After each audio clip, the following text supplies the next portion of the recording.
Feed girls into the small area, lock them out, feed them through the door there, up and under it.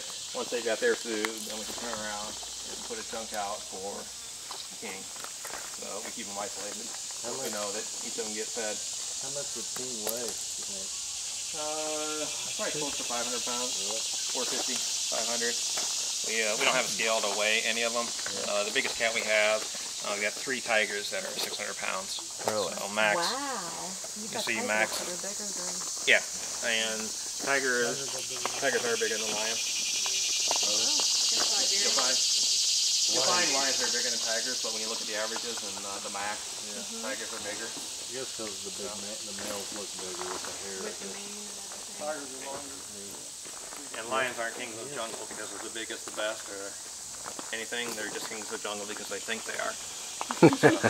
How often do you go through and examine the fencing, and what all is involved in that? Because I'm noticing, you know, how the trees grow up and stuff. Does that ever maybe, is that an issue? Every morning there's a walkthrough that the director and the head keeper do. So they go through and they visually inspect all of the gates and doors and the slide gates to make sure they're there, all of the fencing, and actually do a count of all the cats that all the cats that are supposed to be there are there. That none have somehow gone missing. That's a good idea.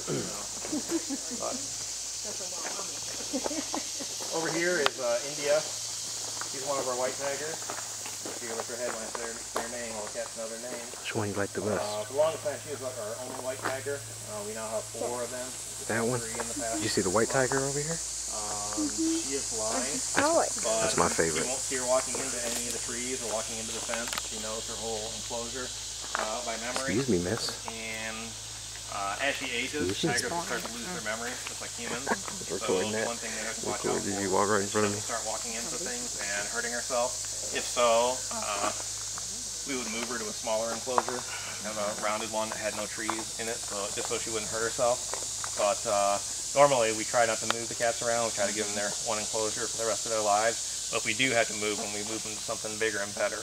But she would be an exception to that. I was thinking, because this is a pretty big enclosure for one cat compared to 3 cats. And it's